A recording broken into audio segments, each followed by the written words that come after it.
মুসা আলাইহিস সালাম নিজের কবরটা নিজে খুললেন, কবরটা খুঁজা হয়ে গেল।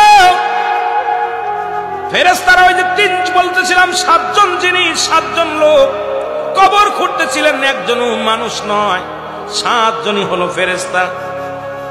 মুসা আলাইহিস সালাম কবরটা যখন খুঁড়া হয়ে গেল, ফেরেশতারা বলে, হে আল্লাহর নবী মুসা, কিছু মনে না করলে আপনি একটু কবরের ভিতরের মাপটা নিয়ে যেত, আপনি একটু কবরের ভিতরে শুয়ে দেখেন, একটু মাপ দেখার দরকার। কারণ যে লোকটা মারা গেছে ওই লোকটা বডি ফিটনেস আপনার মতো, লম্বা চওড়া আপনার মতো, সুতরাং যে লোকটা মারা গেছে ওই লোকটার বডি আপনার মতো।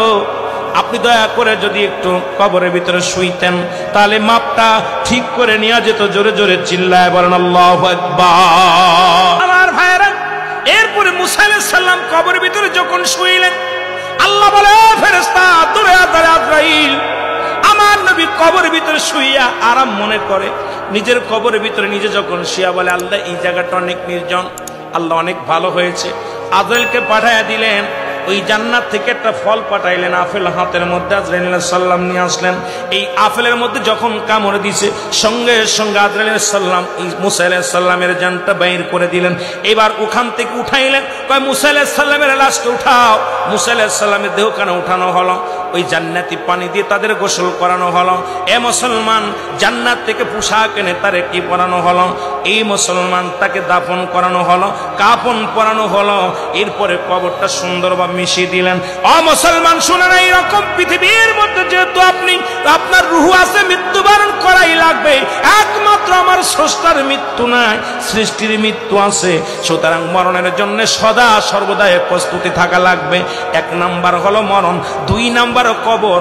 এই কবরে যেদিন মুসলমান শুনে নেন আমার ভাইয়েরা আমার, কবর বলতে বুঝায় মানুষ আমরা মনে করি আশেপাশে, বাড়ির আশেপাশে 3.5 হাত গর্ত করে যেখানে লাশ রাখা হয় সেখানে মনে করি কবর, নারে বাজান না।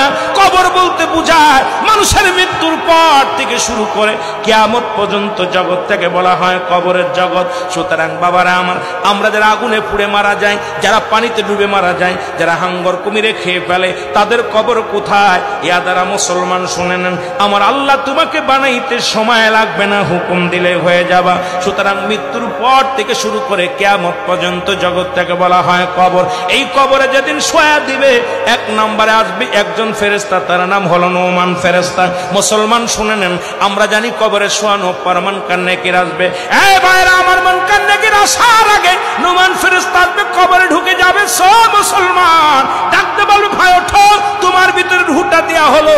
আজরাইল আলাইহিস সালাম রূহটা বাইর করেছে, আমার আল্লাহ তোমাকে জানটা দিয়েছিল, এটা কবজ করেছে।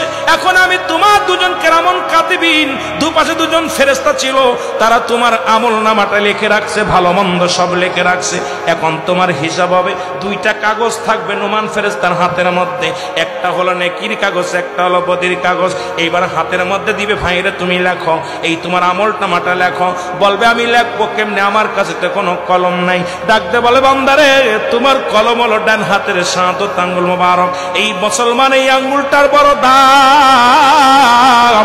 এরে আমরা হলে সুন্নাতুল জামাতের যারা মুসলমান আশিকেরা, শোনো, এই আঙ্গুলের মাথায় চুন জড়ায়ও না। এই আঙ্গুল দিয়ে আমার নবী চন্দ্রকে দিয়ে খণ্ডিত করেছে। এই আঙ্গুলের বড় দাম।